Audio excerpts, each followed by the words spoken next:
the media industry demands so much from so little, and that's regardless of whether it's film, TV, news, music, and anything in between that. And all of that has got to start off somewhere, and from my personal experience, the easy answer as to where... Oh god, I f***ed that one up. Anyway, media demanding so much from so little has to start off from somewhere, right? Well, from my personal experience, I can easily say that this starts off with creative media. And yes, I was a creative media student in college, and let me tell you that I absolutely hated it. I did do a couple of college courses prior to this, and I'm not going to go into details of which ones they were, but I can honestly say that none of them demanded as much and nowhere near as much as creative media did, and that was in terms of the writing, the questions, forms you had to fill out, questionnaires you had to answer, papers you had to write, and blogs, and pretty much irrelevant social media apps that were forced upon you. Yeah, that was a massive strain on me. Now, one of the reasons why I went into creative media was because of, I felt like at the time it was the only thing that I was good at, because I did used to make short films, I do still work with cameras a lot nowadays, and in fact I'm actually doing it right now, but there was just a few things I wanted to pick up on, and because I wanted to learn how to use certain apps like Premiere. I also learned to use Logic for sound editing as well, and I'm using Logic to this day for my music production, so I guess that kind of has helped. But it's in terms of, I don't feel that certain parts of it were as what I was expecting, and I don't feel like that I got to work with as much media as I thought I was going to. Because when I did my creative media course, it involved more written work than actually working with any form of media whatsoever. And let me just say that all this written work put a massive strain on probably my physical and mental health, mainly because it's no matter how much I gave them, like I could give them the longest paragraph in the world in terms of what section of what it was that they were after I was written, like for example, like the questions, these segments, and you know, like for example, what I was asked is, how did you go about doing this? What were you hoping to achieve? What were you hoping to gain from this experience? And let me just say, I could give them the longest paragraph I could possibly could, and they would say, that's not enough, could you please elaborate on that? Are you kidding me? Like, I literally gave you a paragraph that was that big, and you're telling me that's not enough. I have gone through so many pages, I have filled out so many... See, even talking about this is not doing good for me, because I am struggling to even know where to begin with certain things. Although I will say this, is that it ruined certain things for me in terms of how we had to analyse certain movie scenes during moving picture.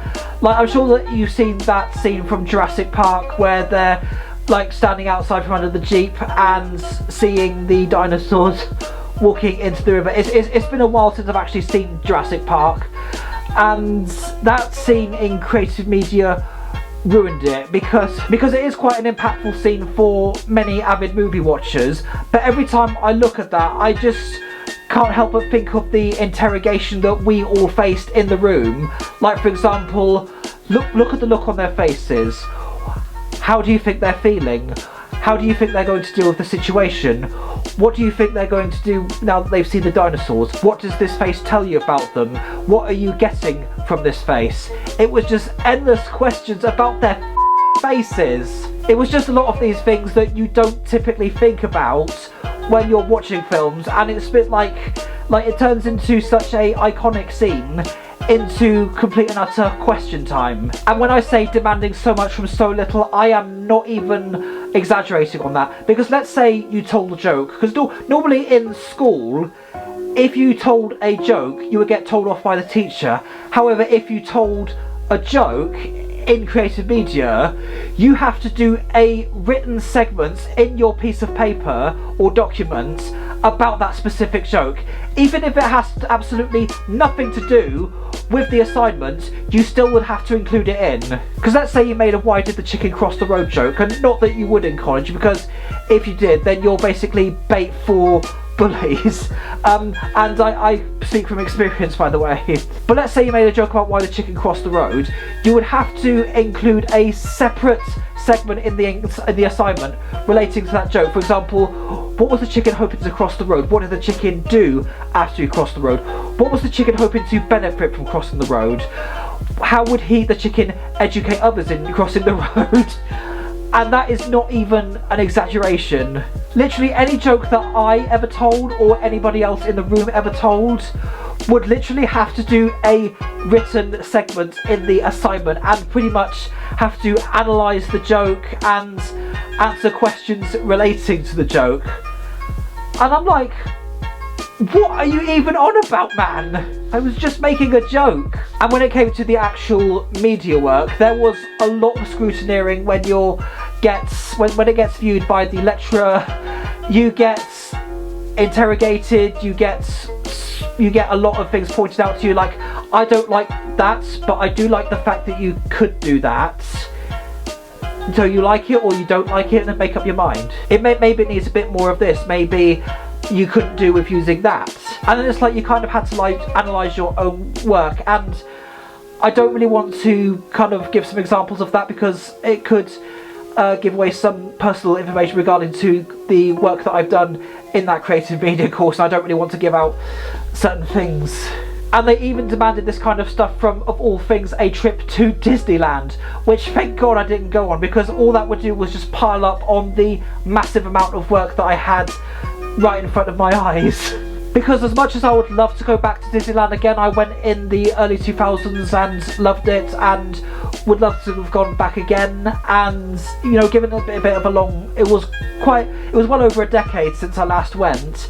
But going it under the creative media course, I was having absolutely none of it, because if I went, I knew that there would be a lot of scrutineering, interrogation, and a massive assignment that you would have to do relating to the trip.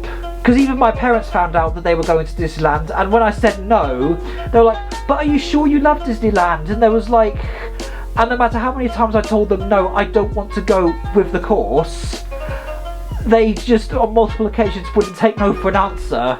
But thankfully I wasn't the only one, because a select few of us in the course thankfully also didn't go to Disneyland, so I wasn't the only one who decided not to go, thankfully.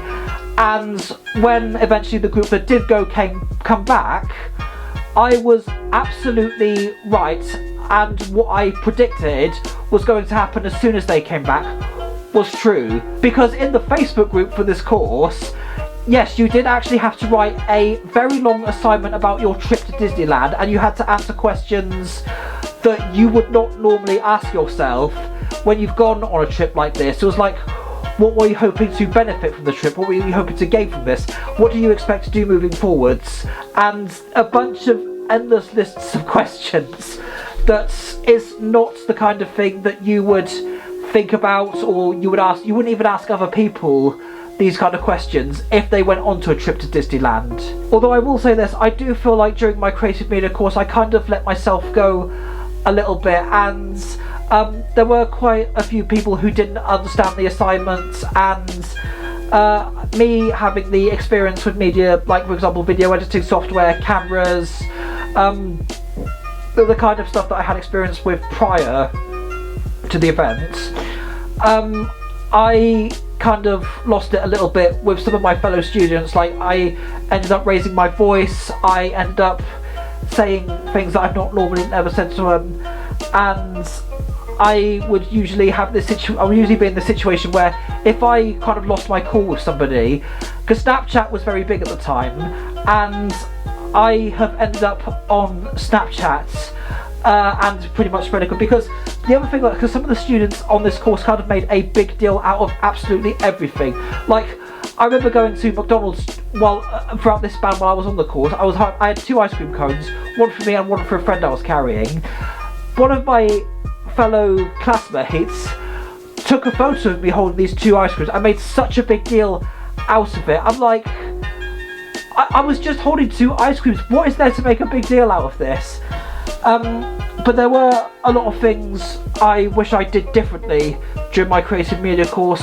I wish I had approached and handled things differently in the way that I did. I do regret the ways that I have raised my voice, the way I did end up speaking to certain people. It wasn't the worst. I could have insulted them, but it was just, that's the kind of thing that I'm not willing to do, and it was not the kind of thing that I would have done, especially at the time. But yeah, creative media in college was a absolutely wild ride, and personally for me, I wouldn't recommend it. But if it's something that you are actually, it's something you're wanting to do, then I would say give it a shot.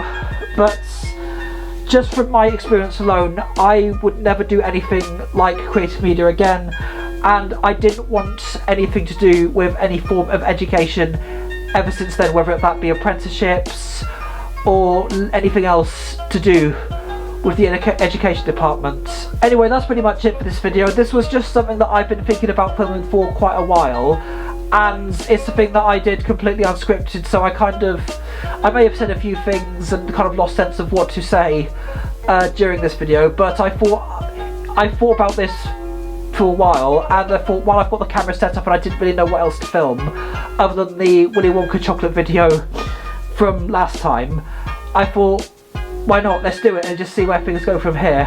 But that's going to be it for this video. I'm going to be focusing more for now on TikTok because I haven't done anything for that in a while, so it might be a while until I do actually do anything on here in terms of video wise that isn't a live stream. But thank you so much for watching, and goodbye for now.